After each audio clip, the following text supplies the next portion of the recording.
Dizem que uma alma humana pode sobreviver apenas por tanto tempo sem luz, antes de começar a se devorar por dentro. No início, começa como confusão. Depois endurece em loucura e, por fim, se acomoda em algo muito pior. Um tipo de quietude. Não paz, não aceitação, mas quietude. Como um lago tão calmo que você não consegue dizer se há algo vivo sob a superfície. Essa quietude foi o que pairou sobre o condado de Café Preto, São Paulo, na primavera de 1865, quando a própria terra parecia prender a respiração. 23 corpos foram encontrados entre abril e setembro daquele ano. 23 homens, na maioria fortes, temidos por aqueles que comandavam, descobertos com pescoços quebrados de forma limpa, sem sinais de resistência, sem hematomas nos braços, sem marcas no chão sugerindo luta. O xerife do condado escreveu queda acidental tantas vezes em seu livro caixa que as palavras começaram a perder a forma. Mas todos naquele condado, brancos, negros, livres, escravizados, sabiam a verdade na parte antiga e silenciosa de seus ossos, que ainda lembrava o medo mais antigo que a linguagem.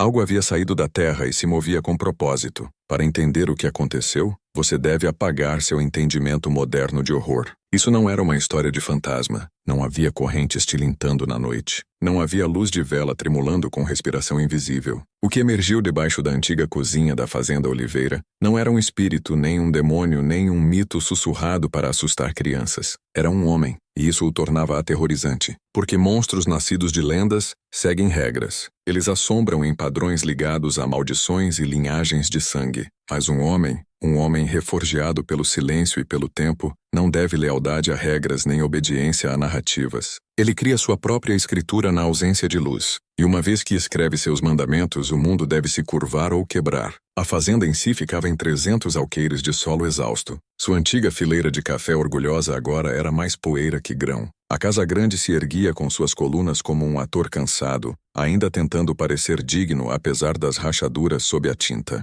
Coronel Ramiro Oliveira, um homem que usava a civilidade como armadura, vivia sozinho entre seus livros caixa e uma raiva quieta e fervente. Ele não era barulhento em sua crueldade como outros senhores. Não chicoteava escravos em praças públicas, nem se gabava de seus castigos em vendas. Não. Oliveira acreditava na crueldade limpa, do tipo executada sem testemunhas, do tipo que não exigia sangue em suas mãos, apenas em suas ordens. E numa manhã específica, essas ordens selariam um homem debaixo da terra por 13 anos. Jonas havia nascido naquela terra em 1832. Desde o momento em que abriu os olhos, ele ofendia a ordem das coisas. Albino, pele como pergaminho branqueado, cabelo branco como algodão em flor, olhos cinza pálido como pedra de rio. Sob o sol paulista, ele parecia um espírito vestindo pele humana, e isso deixava os outros inquietos. Mesmo entre os escravizados, onde a diferença raramente era permitida importar, Jonas não era mencionado casualmente. Seu silêncio desconcertava os feitores. Sua calma enfurecia Oliveira. E, no entanto, estranhamente,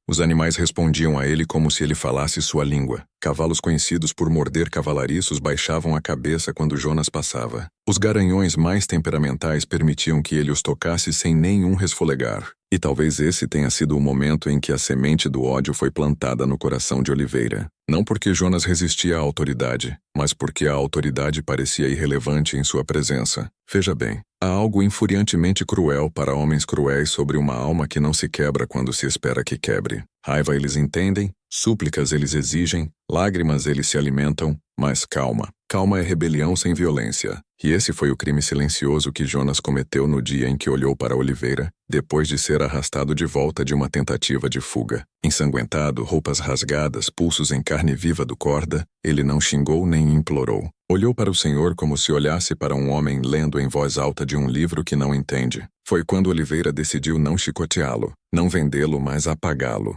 Às 9h03 da manhã de 15 de julho de 1852, Jonas viu o céu pela última vez. O ferrolho deslizou, a sela o engoliu, e o mundo esqueceu que ele existia. Acima da terra, o tempo continuou em sua maneira barulhenta e tola. Cavalos foram trocados, safras falharam. Novos feitores foram contratados. Pessoas riam no jantar, discutiam nos bancos da igreja, sussurravam rumores em bombas d'água. A vida seguia. E debaixo deles, numa câmara de pedra de 3,6 metros de comprimento e 2,4 metros de largura, um homem sentava respirando no escuro, enquanto o mundo construía uma lenda em torno de sua ausência. E é aí que a verdadeira história começa. No início, Jonas ainda tinha noção de dia e noite. Nas primeiras vezes em que o ferrolho da adega rangia ao abrir e uma bandeja era empurrada para dentro, deixando um fiapo de luz no chão, ele acreditava que era manhã. Quando o balde era esvaziado, assumia que era noite. Por um tempo ele marcava o tempo assim, mas o tempo, quando faminto de sol e céu, apodrece. Após o quarto ou quinto ciclo, a luz não significava mais manhã. Significava simplesmente que o mundo acima se lembrara de que ele estava lá embaixo, e isso não importava. A esperança não sobrevive onde a luz não é promessa, mas lembrete de que alguém escolheu a escuridão para você. As pessoas imaginam gritos, imaginam a loucura chegando como uma tempestade, mas a loucura na escuridão não vem como caos, vem como ordem. Jonas aprendeu isso devagar. Ele gritou no início. Todo homem grita. Socou os punhos na pedra até os nós dos dedos se partirem e cicatrizarem em calos ásperos. Gritou por água até a garganta ficar em carne viva. E sua voz se tornou um sussurro rouco que nem ele reconhecia. Mas quando nenhuma voz respondeu, quando nenhum passo correu para silenciá-lo, quando nada mudou, não importa o quão alto ou frenético ele ficasse, Jonas parou. Não porque desistiu, mas porque calculou. Humanos dependem da luz para definir a realidade. Sem ela, o cérebro começa a se trair. Formas se movem onde não há formas. O corpo imagina calor onde há apenas pedra fria. Alguns prisioneiros em solitária relataram ouvir sua própria batida cardíaca como uma segunda presença no quarto. Jonas experimentou tudo isso, mas em vez de recuar, ele estudou. Onde a maioria dos homens arranha as paredes, Jonas pousou a palma nelas e memorizou a textura. Aprendeu cada ranhura, cada lasca, cada lugar onde a umidade vazava. Na escuridão, ele fez das paredes seu mapa. Então vieram os ratos. Na primeira vez que um roçou seu tornozelo, ele recuou em horror instintivo. O pânico que surgiu dentro dele era selvagem, vivo, algo feral que ele pensava ter enterrado há muito. Mas enquanto o rato fugia, Jonas escutou, não só com os ouvidos, mas com algo mais profundo. Sentiu como ele se movia, como navegava pela memória em vez da visão. Ratos não esperavam pela luz, não imploravam por portas abertas. Moviam-se com propósito pela escuridão como se ela lhes pertencesse. Jonas começou a imitá-los. Começou baixando os movimentos até nem ele ouvir seus próprios passos. Sua respiração desacelerou até ser quase imperceptível. Praticou manter o corpo imóvel por períodos tão longos que os membros formigavam de dormência. No início doía, mas a dor, como a luz, perde o significado quando não prevê mudança. A dor se tornou medida nada mais. A adega media 12 passos de comprimento. Ele confirmou pelo tato, não pela visão. Caminhava de um lado ao outro repetidamente, mão roçando a parede, contando em silêncio. 12 passos, vira, 8 passos, para, respira. De novo, de novo, de novo, até o padrão virar ritual. Acima dele, a vida seguia um ritual diferente. O homem que trazia a comida andava com passo rápido e culpado. Outro vinha mais devagar, arrastando o pé, direito, manquejando, talvez uma velha lesão. Às vezes ele ouvia o riso fraco de mulheres da cozinha acima. Às vezes choro. Aprendeu a diferença entre passos de medo e passos de rotina, entre respiração de raiva e respiração de tristeza. O mundo acima pensava tê-lo esquecido, mas Jonas não os esquecera. Memorizou cada som, cada cadência, cada mudança na rotina. Enquanto eles viviam suas vidas o descartando como desaparecido, Jonas construía um mundo na mente baseado inteiramente em som e padrão.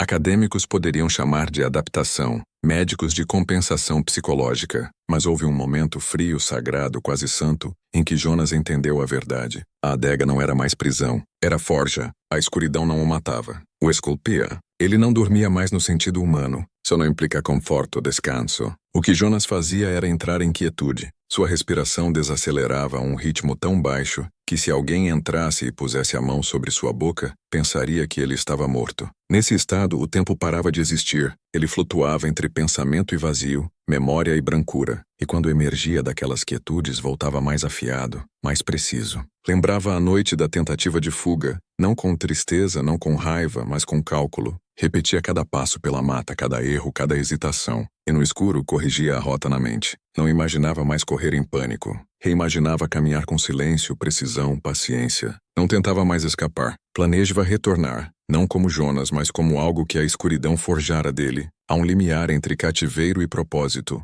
Um momento em que o prisioneiro para de esperar ser libertado e começa a se preparar para o retorno. Essa transformação não é barulhenta. Não vem com fúria ou voto dramático sussurrado no escuro. Acontece quieta como uma vela se apagando, um último tremular do que foi, seguido de uma quietude nova, mais fria e limpa que qualquer coisa humana. Para Jonas, esse momento veio não pela dor ou fome, mas pela clareza. Um dia, se dia ainda existia. Ele pousou a mão na parede de pedra e percebeu que se movia pela escuridão mais eficientemente que as pessoas acima se moviam à luz do dia. Começou a testar o corpo. A adega era pequena, mas ele aprendeu a usar o espaço como arma. Praticou virar bruscamente sem perder equilíbrio, pivotando com o calcanhar mal tocando o chão, para que o peso não fizesse som. Aprendeu a baixar o corpo tão suavemente que pés e mãos tocavam a pedra com o silêncio de cinzas caindo. A maioria dos humanos faz barulho sem saber. Articulações estalam ao se ajoelharem. Respiração escapa em suspiros. Roupas sussurram contra a pele. Jonas treinou para eliminar esses hábitos. Respirava só quando o movimento mascarava o som. Pisava só quando outro som distante, vento, rato, madeira rangendo acima, criava cobertura momentânea. Seus ouvidos viraram olhos, mas mais que isso, memória. Sem rostos para ver, identificava pessoas pelo modo como o peso se deslocava nas tábuas. Havia uma mulher cujos pés viravam levemente para dentro, cada passo com um arrasto sutil. Havia um menino, jovem demais para dever de adega, cuja respiração nervosa tornava cada passo hesitante. Havia o manco Vicente Prado, o feitor. Toda vez que Prado se aproximava, os calcanhares batiam forte como se lembrasse o mundo de sua autoridade. Jonas memorizava esses ritmos como um monge memoriza escrituras, e acima, o mundo começava a esquecer que ele existia. Anos passaram. A população da fazenda mudou. Crianças nasceram e foram vendidas. Mulheres sumiram em livros-caixa de novos donos. Oliveira envelheceu num espectro de homem, movendo-se pela casa grande como um fantasma muito antes da morte reclamá-lo. Conversas ocasionalmente mencionavam a velha adega como ameaça para assustar crianças desobedientes. O homem-fantasma vai te puxar se você se aproximar demais, mas ninguém verificava. O ferrolho enferrujou, a madeira inchou com umidade até crescer ao redor dele como ferida,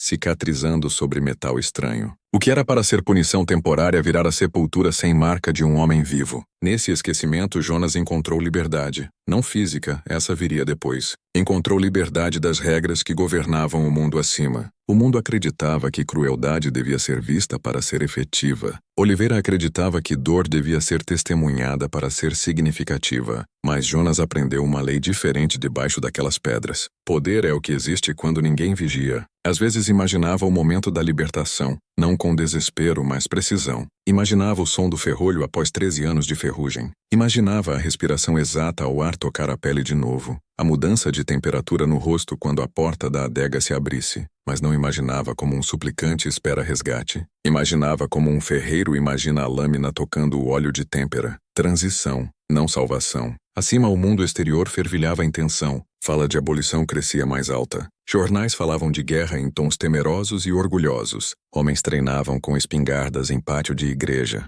O preço de um escravo flutuava diariamente, enquanto o pânico abalava a confiança paulista. E no meio dessa tempestade, Coronel Ramiro Oliveira, que ordenara Jonas selado com calma final, desabou sobre o café da manhã, babando e incapaz de falar, o corpo traindo-o da forma mais humilhante. Dizem que em seus momentos finais ele movia a mão esquerda em círculos pequenos, como imitando o girar de um ferrolho. Ninguém entendeu. Há um julgamento que não vem de lei ou Deus, vem de padrão da aritmética fria da consequência. O mundo acima não conseguia mais rastrear todas as peças em mudança. Guerra, venda, morte, dívida. Mas uma mente debaixo da terra lembrava cada nome, cada passo, cada respiração que passara sobre aquelas tábuas podres. Quando Oliveira morreu, o ritmo da fazenda mudou. O cronograma falhou. Ninguém lembrou de levar comida à adega. Ninguém esvaziou o balde. Ninguém verificou o ferrolho. Jonas sentiu a mudança na rotina como um animal sente tremor antes de terremoto. Não houve passos por 3 ciclos, nenhuma respiração acima da portinhola. E então, no que seria registrado como 28 de abril de 1865,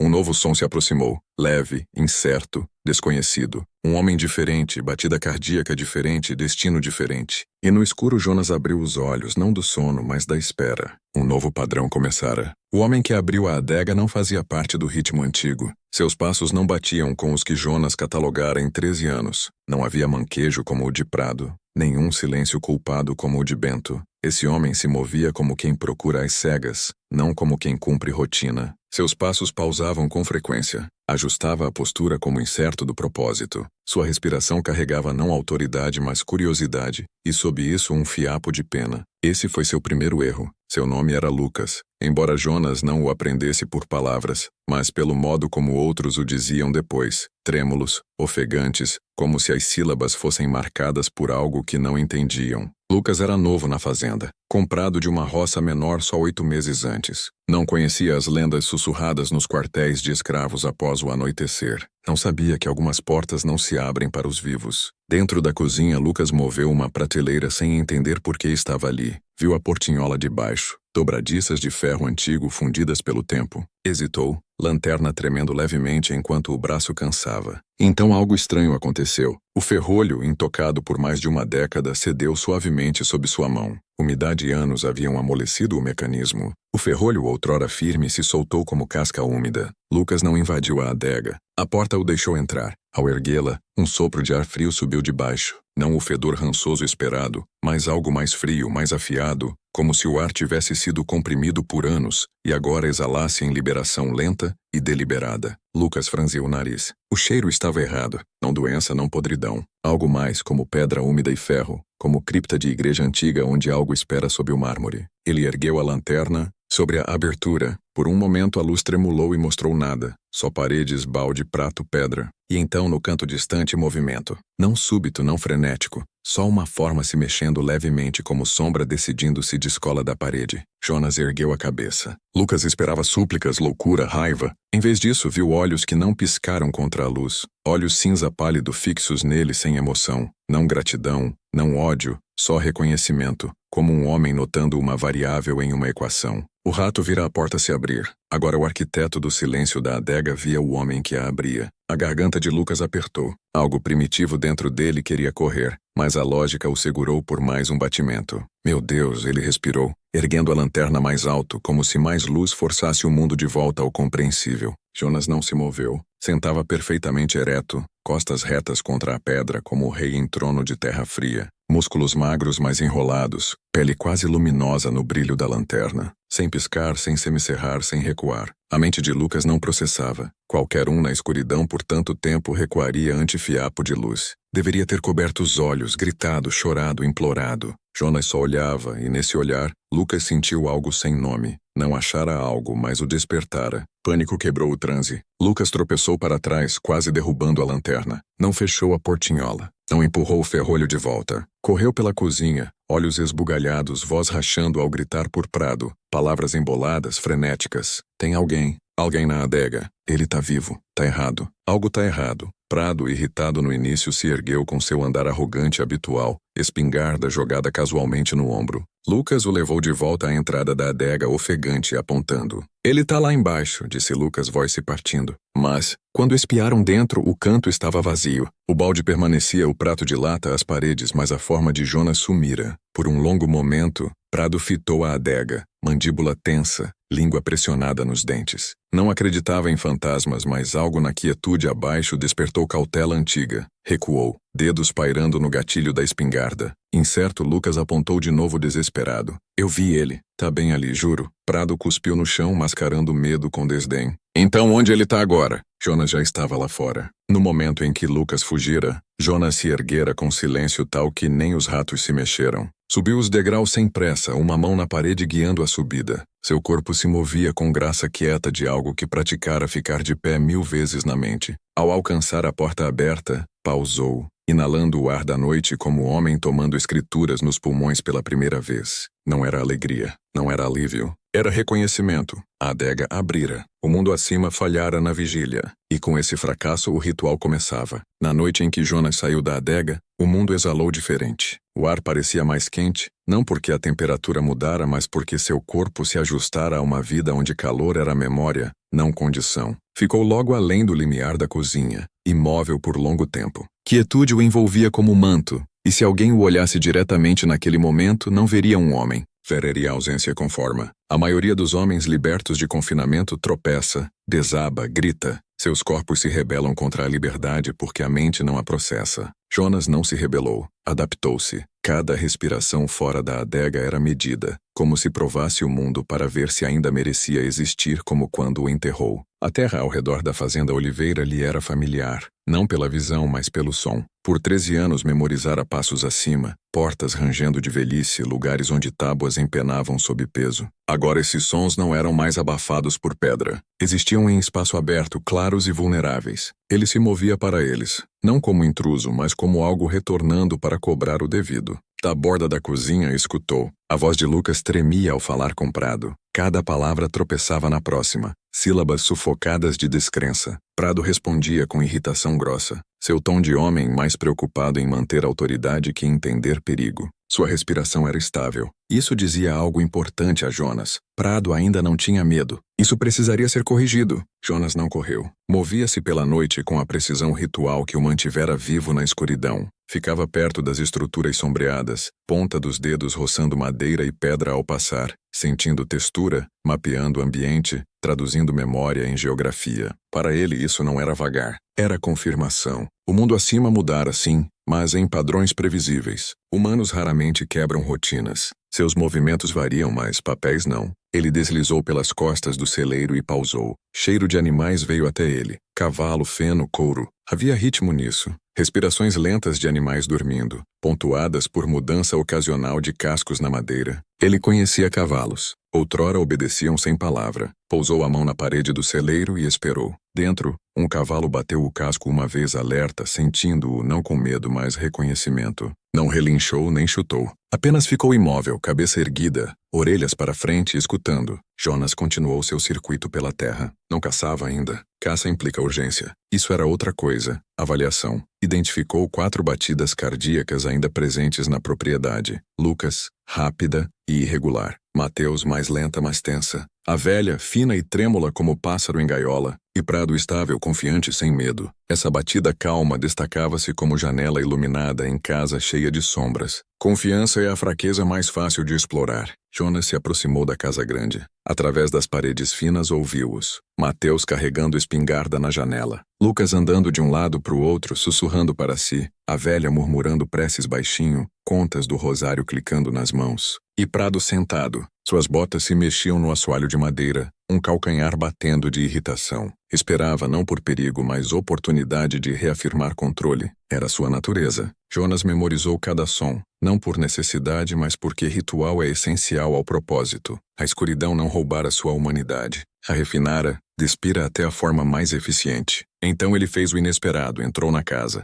Não arrombou. Não houve porta forçada, janela quebrada. Seu corpo se movia pelas frestas entre sons. Toda vez que tábua rangia sob passos de Mateus, Jonas pisava. Toda vez que Lucas sussurrava a palavra, Jonas avançava mais 1 centímetro. Sua respiração se alinhava a deles tão perfeitamente que, se alguém parasse e escutasse, ouviria uma respiração extra entre eles e nunca notaria. Da despensa interna, o ar era poeirento e imóvel. Ele ficou lá silencioso, presença absorvida na escuridão do espaço pequeno. Uma fina porta de madeira o separava do quarto onde o medo começava a fincar raiz. Ouviu a batida de Lucas do outro lado, rápida e instável. De Mateus, mais lenta, mascarando o medo com controle. Mãos trêmulas da velha na madeira. E Prado ainda calmo, ainda se achando intocável. Na adega, Jonas treinara a mente para se mover pelo silêncio como outros se movem por conversa. Agora nessa casa encharcada de tensão, deixou sua presença ser sentida, não vista, não ouvida, mas sentida, como mudança de pressão antes da tempestade romper. Atrás da porta da despensa, pousou a palma na madeira e esperou.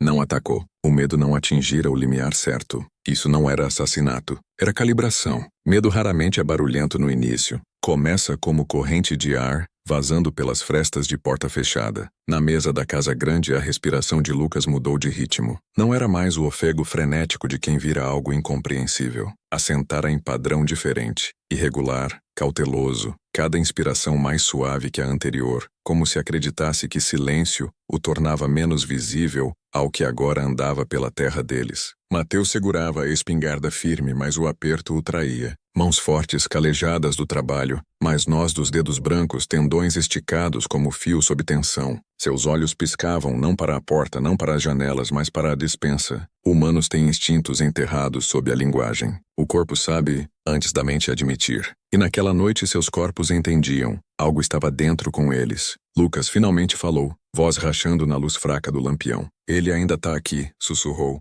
Ninguém discutiu. A verdade já se assentara no quarto como fumaça fria. Até a velha parara de rezar em voz alta. Lábios se moviam, mas sem som. Segurava o rosário não como súplica, mas arma. Atrás da porta da despensa, Jonas não piscou. A mão permaneceu plana na madeira, não pressionando o bastante para ser ouvida, mas o suficiente para sentir vibração dos movimentos deles. Cada batida cardíaca registrava-se na fibra da madeira como sinal em fio. Sabia quando Lucas mudava o peso, quando Mateus inspirava pelo nariz, peito apertado de pavor. Ouviu contas do rosário da velha batendo suavemente nos dedos, como tic-tac de relógio marcando horas finais da normalidade. Jonas não decidia se matava. Essa decisão fora tomada anos antes no escuro onde misericórdia não tinha forma. O que calculava agora era sequência. Medo primeiro, depois quietude. Só então correção. De volta à casa, Lucas cometeu erro. Moveu-se para a despensa de novo, como puxado por fio. Mão estendida devagar, dedos tremendo, pontas pairando logo acima da madeira, não tocando, sentindo.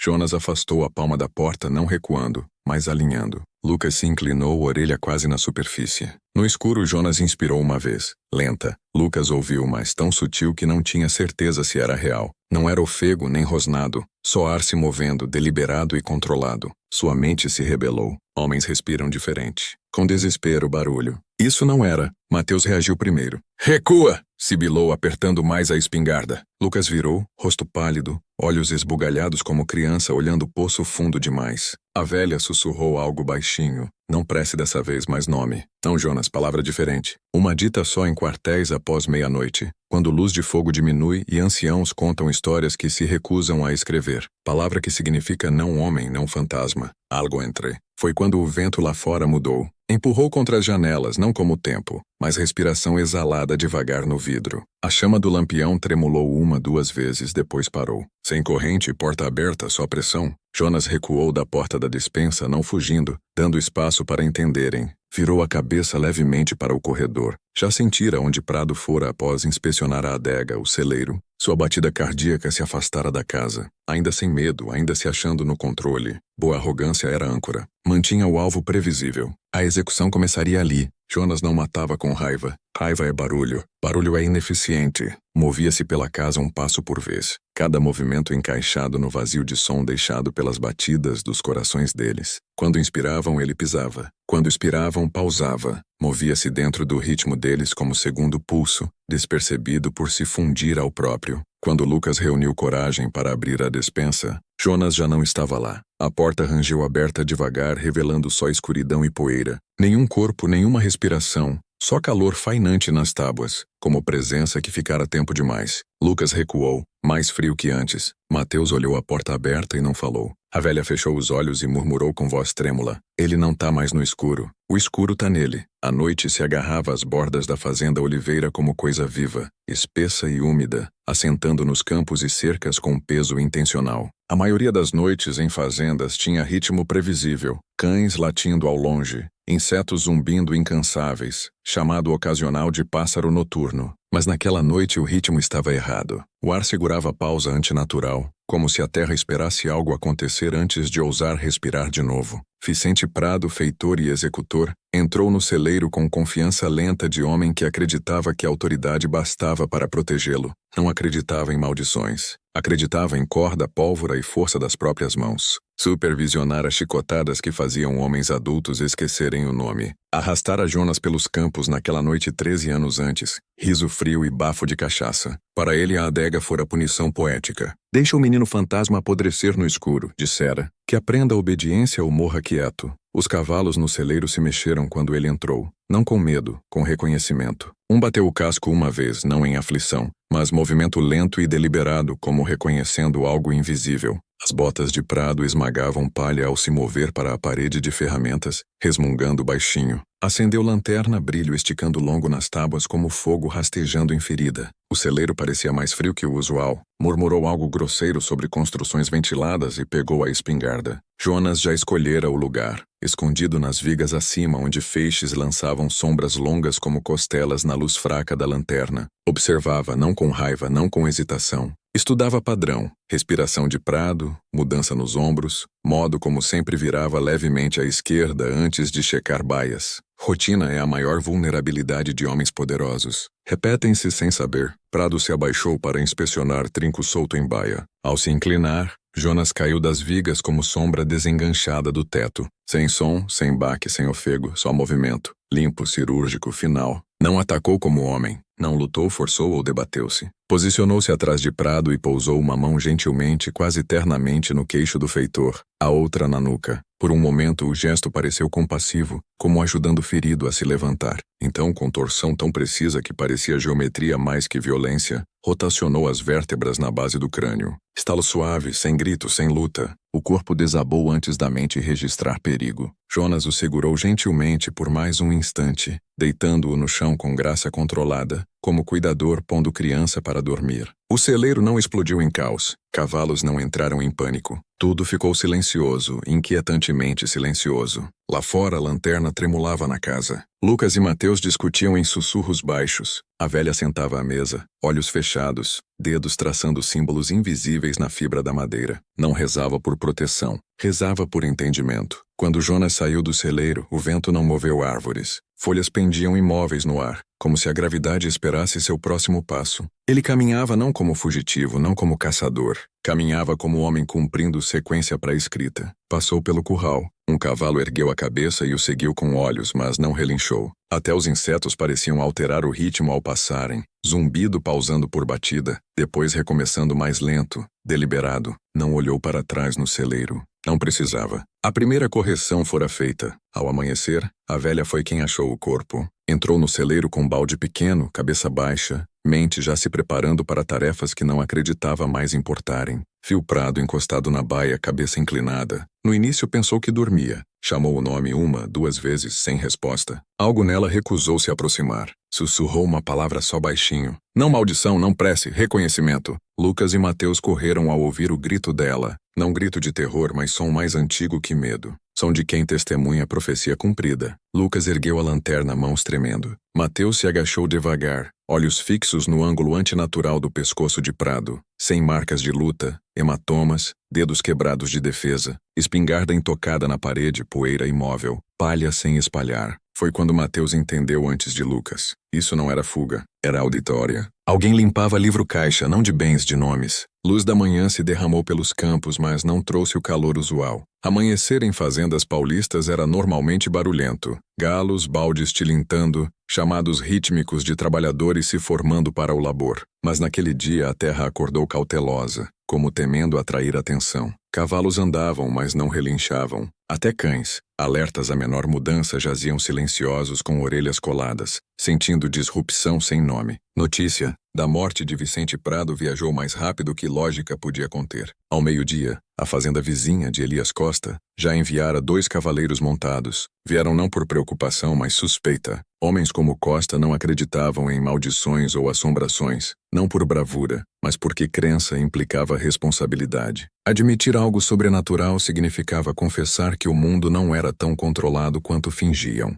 Os cavaleiros entraram no celeiro, olhos duros, mandíbulas cerradas para zombar do que esperavam ser só acidente trágico. Mas ao verem o corpo de Prado, cabeça inclinada em ângulo matematicamente preciso, olhos abertos mas vazios, não zombaram. Um se agachou, semicerrando olhos na quietude da cena, sem palha virada, feridas defensivas, nem arranhão na poeira perto das botas. Como se Prado tivesse simplesmente parado de viver, sem interrupção entre postura e colapso. Os cavaleiros trocaram olhar, não medo, reconhecimento. Já viram morte violenta antes. Já a causaram. Viram homens lutando por ar na forca, colunas se partindo em execuções brutas e desleixadas. Mas isso era limpo demais. Não brutalidade. Intenção. Devíamos reportar a sede do condado, murmurou um cavaleiro. O outro balançou a cabeça devagar. E dizer o quê? Que a morte veio com precisão. Que algo se move aqui que mata sem raiva. Cuspiu. Vão dizer que foi emboscada de escravo e mandar patrulhas, e patrulhas não pegam o que fez isso. Não disse quem. Disse o quê? Ao entardecer, o ar ao redor da fazenda pesava mais, como se a gravidade aumentasse. Lucas andava curvado, olhando para trás mais que adiante. Mateus, outrora estável, falava menos. Olhos varrendo a mata com cálculos quietos de quem aceitara que sobrevivência agora dependia de velocidade, cautela e silêncio, traços não naturais a homens nascidos em rotina. A velha ficava perto dos degraus da casa grande, rosário na mão, mas sem rezar em voz alta. Observava o horizonte como esperando figura já convocada. Os outros se afastavam dela, não por duvidar da sanidade, mas porque ela carregava o olhar de quem entende demais. Jonas ficou perto da mata aquela noite, movendo-se pelas sombras com graça fluida que não cabia a quem passara 13 anos subterrâneo. Seu corpo adaptara-se tanto à escuridão que a lua parecia quase brilhante, mas olhos não semicerravam. Pupilas não contraíam bruscamente como em homens expostos à luz após confinamento. Via com clareza como se o mundo se revelasse em vez de cegá-lo. De seu ponto, observou a casa, o celeiro, as senzalas externas. Viu homens brancos postando sentinela com rifle que claramente não esperavam usar. Viu Lucas falhar no sono, respiração ciclendo de rasa a inquieta. Viu Mateus na varanda, espingarda nos joelhos não para defender, mas atrasar o destino que agora os caçava. Observou tudo e não se moveu, porque aquela noite não era para matar, era para pressão. Pressão é arma mais quieta que força. Desgasta a mente sem corte único. Faz homem sobressaltar com própria batida cardíaca. Questionar rangido de próprias botas. Com tempo, pressão vira crença. E uma vez assentada, a execução já está completa. Morte é só formalidade. Nos quartéis de escravos pelo condado de Café Preto, sussurros começaram. Não mencionavam Jonas. Não mencionavam a adega. Falavam de correção de dívida cobrada por mãos não mais ligadas por lei humana. Um velho chamado Abel, que conhecera Jonas antes da adega engoli-lo, sussurrou para grupo de jovens à luz moribunda da fogueira. Se for ele, disse Abel baixinho, melhor rezar que ele venha só pros que merecem. Um jovem trabalhador se inclinou. E se ele vir os outros? Abel fitou as brasas. Não vai nos ver como homens veem, disse após pausa longa. Vai ver só padrões, causa e consequência. Os que giraram o ferrolho carregaram as chaves. Os que falaram quando deviam calar e calaram quando deviam falar. Não terminou a frase. Não precisava. De volta à casa grande, Lucas finalmente disse em voz alta o que todos temiam verbalizar. Ele não é humano mais. Mateus não o corrigiu. A velha não rezou. A noite não discutiu. Jonas ficou na mata, cabeça inclinada, escutando, e então bem devagar sorriu. No terceiro dia, o condado de Café Preto mudara. A morte de Vicente Prado não era mais tragédia isolada. Virara presságio. Palavra chegara a outras fazendas, não por vias oficiais, mãos ou relatórios escritos, mas por medo, que sempre viaja mais rápido que tinta. Homens na vila não falavam abertamente, mas silêncio pesava, deliberado, tipo que vem quando sala cheia de homens pensa o mesmo, mas recusa moldá-lo em palavras. Elias Costa, nunca homem de admitir inquietude, acabou enviando 4 cavaleiros armados à fazenda Oliveira. Chegaram com rifles, não mosquetes. Armas modernas, precisas, símbolos de controle e poder. Ao desmontarem, botas batiam no chão mais forte que necessário. Cada baque e declaração. Não carregavam só armas. Carregavam crença de que violência restauraria a ordem. Essa crença servira bem toda a vida. Falharia agora. Lucas os observou da varanda, ombros curvados, olhos fundos de insônia. Mateus ao lado, silencioso, espingarda nos braços como objeto ritual antigo, não arma. A velha sentava perto da porta, não chorando, não rezando, só observando. Rosto indecifrável. Os cavaleiros se aproximaram. Homens de costa entre eles varrendo celeiro, casa grande, mata com olhos. Um cuspiu na terra e murmurou sobre covardes se escondendo em sombras. Esse seria o primeiro a morrer. Postaram-se estrategicamente. Um perto do celeiro, um perto da casa, 2 andando o perímetro com rifles erguidos. Acreditavam caçar algo tangível.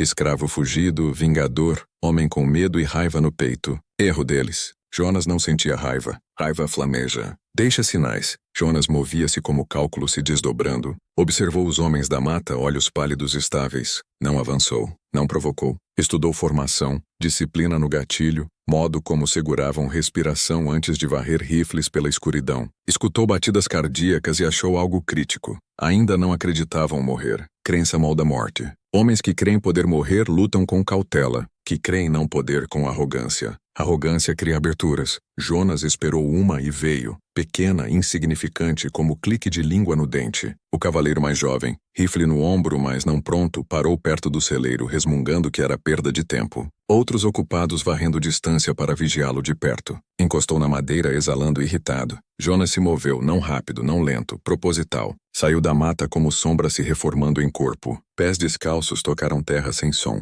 Postura fluida, cabeça inclinada levemente como escutando melodia fraca. O jovem não ouviu primeiro. Sentiu pressão, mudança no ar atrás. Virou. Jonas já estava ao alcance. Boca do cavaleiro abriu, talvez para gritar, talvez respirar. Não terminou nenhum. Mão de Jonas tocou garganta, 2 dedos pressionados em ponto específico abaixo do queixo. Não estrangulamento, preensão precisa. Com outra mão, palma atrás da orelha. Movimento tão contido que parecia gentil. Então estalo úmido suave. Olhos do cavaleiro se arregalaram, joelhos cederam. Rifle caiu sem som na palha. Sem tiro, grito, só correção. O homem desabou. Pescoço virado no mesmo ângulo perfeito que marcara a morte de Prado. Jonas recuou à sombra antes do rifle bater no chão. Outros cavaleiros ouviram baque e giraram, armas erguidas. Viram corpo, ângulo antinatural do pescoço, mas não o que matara. Um atirou na mata por reflexo puro. Tiro quebrou silêncio. Pássaros voaram em onda negra. Jonas não fugiu. Ficou logo além da vista, observando.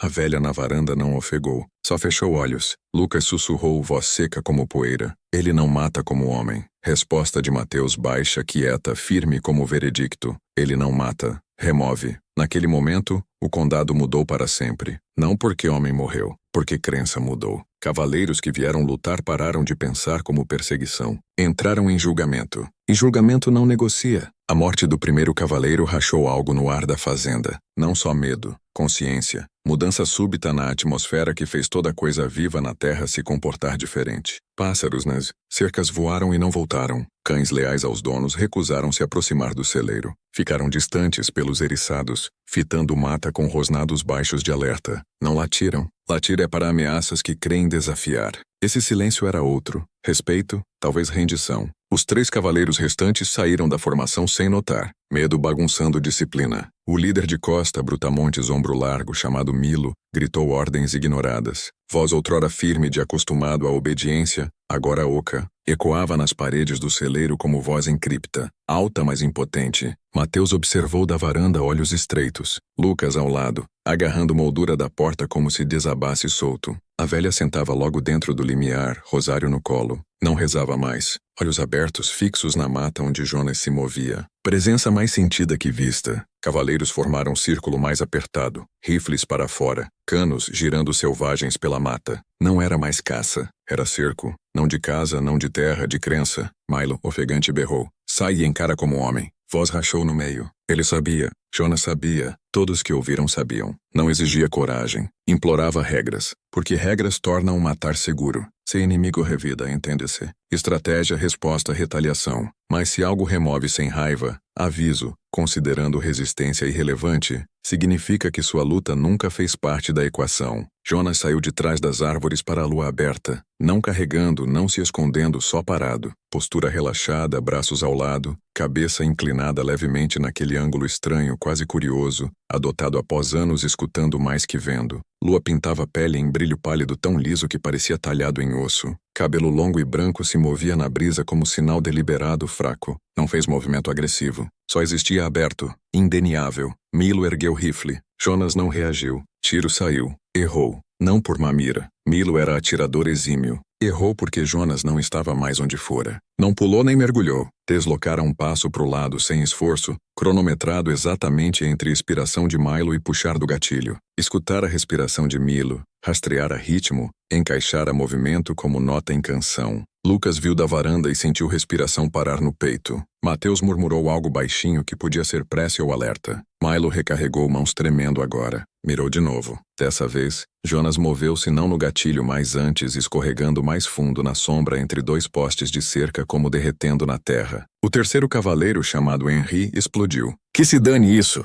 Gritou, disparando 3 tiros rápidos. Balas rasgaram grama e cerca, estilhaçando madeira. Jonas já estava atrás de coxo caído. Sem pânico, sem pressa. Movimento como água escolhendo o declive. O último homem de costa começou a recuar, olhos arregalados. Isso não tá certo, engasgou. Não tá. Palavras sumiram porque não havia vocabulário humano pro que via. Jonas avançou de novo, mãos vazias, postura quase gentil. Milo atirou mais uma vez. Tiro acertou nada. Então Jonas sumiu da vista. Não por magia, não força sobrenatural. Ritmo. Cronometrou o movimento com vento, piscadas. Momento em que medo os forçava a olhar pro lado procurando-o. Toda vez que olhos piscavam para ponto diferente, ele pisava silencioso, preciso, até estar atrás. Lucas viu primeiro. Lábios se abriram em ofego mudo. Jonas parado exatamente atrás de Milo, tão perto que expiração profunda de Milo sentiria mudança no ar, mas não. Nunca teve chance. Jonas estendeu mão direita e pousou gentilmente, macio, quase como o pai pondo mão em ombro de criança dormindo no pescoço de Milo. Milo congelou.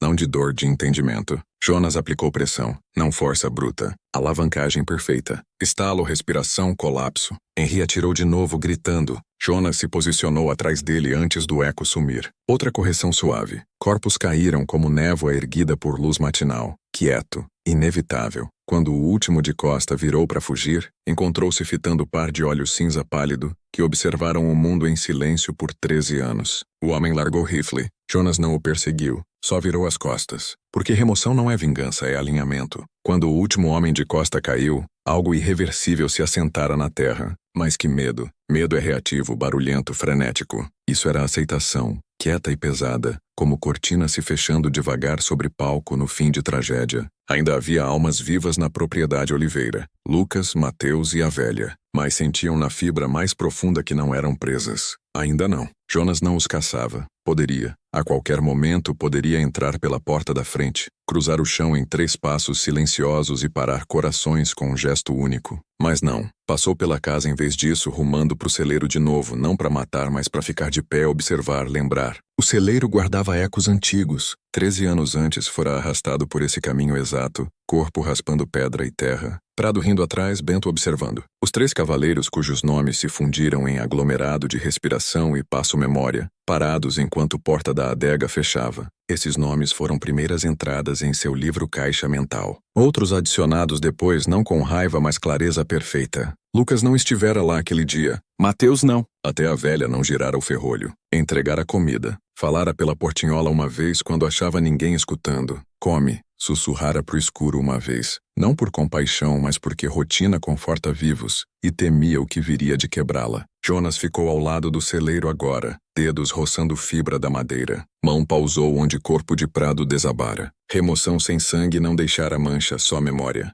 Ajoelhou-se e tocou a terra como sentindo o pulso da terra pelas pontas dos dedos. Rosto não mudou. Sem satisfação, triunfo. Vitória requer oponente. Jonas não tinha. Dentro da casa grande, Mateus finalmente disse o que Lucas não ousara. Ele não tá aqui para todos nós. Voz calma agora, cansada, mas clara. Tá aqui pros que o puseram lá embaixo. Lucas ficou mudo por longo tempo. Mente lutando com verdade inarticulável. Finalmente exalou e sussurrou. Ele não tá só matando, tá equilibrando. A velha assentiu uma vez, confirmando algo que sabia desde a adega abrir. Pelo condado, outros começaram a sussurrar. Escravos em propriedades distantes passavam a história como brasa entre mãos, cuidadosos para não se queimar falando alto demais. O salmo voltou, diziam, mas não com medo, com reconhecimento. Entre eles, quem conhecera Jonas outrora dizia o nome diferente, não como homem, mas evento. E os fazendeiros brancos reuniram-se no salão de costa aquela noite com rifles carregados e ansiedade pesada. Homens falavam uns sobre outros,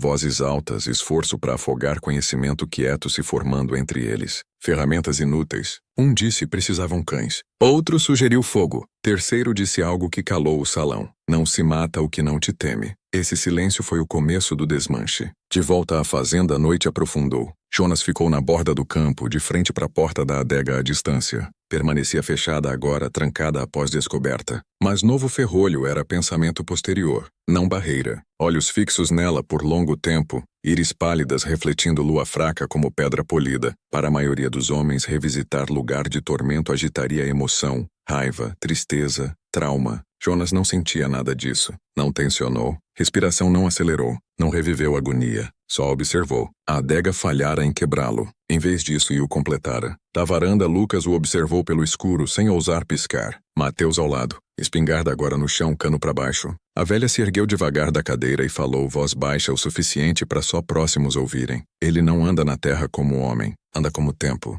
Lucas engoliu em seco. Vai vir por nós? A velha não desviou dos olhos da figura distante de Jonas. Só se você tá escrito. O céu sobre o condado de café preto segurava cinza desbotado, cor que fazia o horizonte parecer foto antiga deixada tempo demais no sol. Mundo ao redor da fazenda Oliveira ainda quieto demais, como se movimento virasse perigoso. Lucas, Mateus e a velha ficaram acordados a noite toda, sem dormir, sem falar. Silêncio virara sagrado, pacto de observação, não resistência. Entendiam agora que o mundo era corrigido segundo memória de outro homem. Memória afiada por 13 anos de escuridão perfeita. Perto da mata, silhuetado na luz fraca da manhã, Jonas ficou imóvel, não se escondendo, não caçando, parado. Ao olho não treinado, parecia quase pacífico, como contemplando o horizonte distante. Mas para quem vira a morte se mover sem som, parecia a página virando em livro que ninguém escrevera à mão. Escutava não passos, não respirações, conclusão. Em algum lugar fora dos limites da fazenda, notícia das mortes chegara à sede do condado. Homens discutiam formar milícia, mandar cães, botar fogo na mata para expelir a besta, mas nenhum se voluntariou para cavalgar primeiro. Homens como Costa, que outrora zombavam de superstição, agora hesitavam no próprio limiar, rifle na mão, fitando estrada como esperando o julgamento chegar, não com cascos, mas silêncio. Não entendiam que Jonas não vinha por todos. Seu livro-caixa não nascera de raiva, nascera de padrão. Lembrava cada passo acima daquela adega. Os que riram giraram ferrolho, ficaram parados sem fazer nada. Acima de tudo, lembrava em ordem perfeita. E agora um por um os removia. Não barulhento, não bagunçado, como apagando números de lousa. De volta à fazenda, o nome final permanecia. Bento. Mais velho agora, mais lento. Envelhecera sob peso de culpa nunca verbalizada. Outrora levara comida à adega. Uma vez só uma. Ficara na porta mais tempo que devia. Quisera falar, mas calou. Silêncio salvara sua vida então. Talvez não agora. Jonas caminhou para as senzalas dos trabalhadores. Sem pressa, sem drama. Bento saiu antes de Jonas alcançá-lo, como se parte profunda dele já ouvira passos sem som. Não correu, não chorou. Ficou imóvel, mãos tremendo ao lado. Eu lembro, sussurrou Bento, voz rachando. Lembro seus olhos. Lembro que não falei. Jonas parou diante dele. Ar entre eles pesado, espesso com algo que não era perdão, não condenação. Algo mais frio, memória. Bento fez o que nenhum outro fizera. Olhou direto nos olhos de Jonas e assentiu. Não defesa, não súplica, reconhecimento. Jonas pousou mão gentilmente, não no pescoço de Bento, mas no ombro. Gesto perdurou, depois ele passou e rumou para a mata. Bento ficou de pé, vivo, porque omissão é pecado, mas reconhecimento cria registro diferente. Jonas não o apagou. O livro-caixa não exigia. Alcançou borda da mata de novo e pausou, de frente para a adega uma última vez, cabeça inclinada naquele modo silencioso e deliberado, como escutando o último eco de si antigo. Nada respondeu. Lá debaixo da terra, o homem outrora conhecido como Jonas morrera há muito. O que andava no mundo agora não era homem libertado de cela, era sentença saindo de tribunal. A velha avançou da varanda, rosário ao lado, olhos fixos nele com calma estranha. Não falou, só baixou a cabeça uma vez. Jonas inclinou a dele levemente em retorno. Reconhecimento, livro-caixa, fechamento. Caminhou para a mata sem pressa, sem medo, sem destino. Vento finalmente se moveu, roçando grama em correntes longas e lentas como respiração devolvida ao mundo. Lucas o viu sumir entre árvores até forma pálida desaparecer. Não como homem sumindo, mas como giz lavado de pedra. Mateus sussurrou, para onde ele vai? A velha respondeu, voz baixa e certa, não vai, retorna. Lucas franziu testa. Para onde? Ela não desviou das árvores. Para onde homens creem poder enterrar consequência. Nenhum registro ficou. Nenhuma manchete impressa. Arquivo Imperial conteria depois uma linha apressada por homem que não entendia o que documentava. Situação local resolvida. Testemunhas silenciadas. Recomenda-se nenhuma investigação adicional. Mas nos quartéis de escravos, sombras dos campos, onde verdade sobrevive mais que tinta, não diziam seu nome como fantasma ou homem. Diziam como princípio, lei mais profunda que papel. Jonas não era aviso, era prova. Você não enterra o que te lembra.